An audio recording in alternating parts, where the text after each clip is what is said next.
Hi mga mare, another day, another vlog for today's video. Uy mga mare, kumusta naman ang buhay-buhay? Buhay pa ba kayo? At yan, kinaumagahan naman nung sumilip ako sa aming window. Oh, window. Aba syempre, window. Ay, hindi wag na nga lang bintana. Bintana na lang. O sige na. At ayan, bumungad sa akin ang medyo makulimlim na panahon. Ayan, tingnan nyo naman, nakikita ko yung aking tanim na kangkong. Oh. Andito kasi ako sa second floor ng aming bahay. Uy, social, may second floor. Chowies. At ayan, bumaba na ako sa kusina at may hinalo-halo ako dyan. Hulaan nyo kung ano yan, no? Lugaw lang naman yung hinahalo ko. Lugaw for today's menu. Kunwari daw chef, pero hindi naman. For the content lang kaya siya kumahalo. O diba, Chowies? At habang hinahalo ko yan, at ayan, umulan naman siya, oh. Tamang-tama talaga yung lugaw na niluluto namin ngayong maulan. Masarap pumigop ng sabaw, o diba mga mare? May mekos-mekos natin yan hanggang sa lumapot na tulad nito, oh.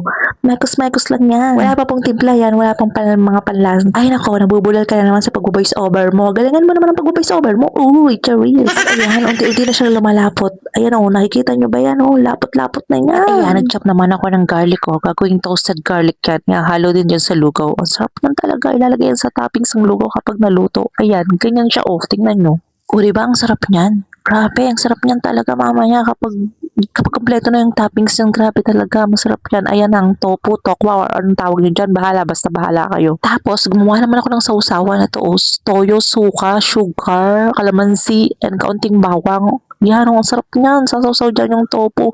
O ilalagay yan sa lugaw kapag katapos ilagay yung mga toppings. Grabe, nakakatakam na talaga sa mga oras na yan kahit hindi pa ready. At ayan, ready na nga mga toppings. May tofu, toasted garlic, ayan o. Tapos may kikiam pang kasama. At ayan na, halo-haloin natin ang lugaw na yan. Grabe na talaga. Grabe, ang sarap niyan talaga mga mare ko. Grabe na talaga.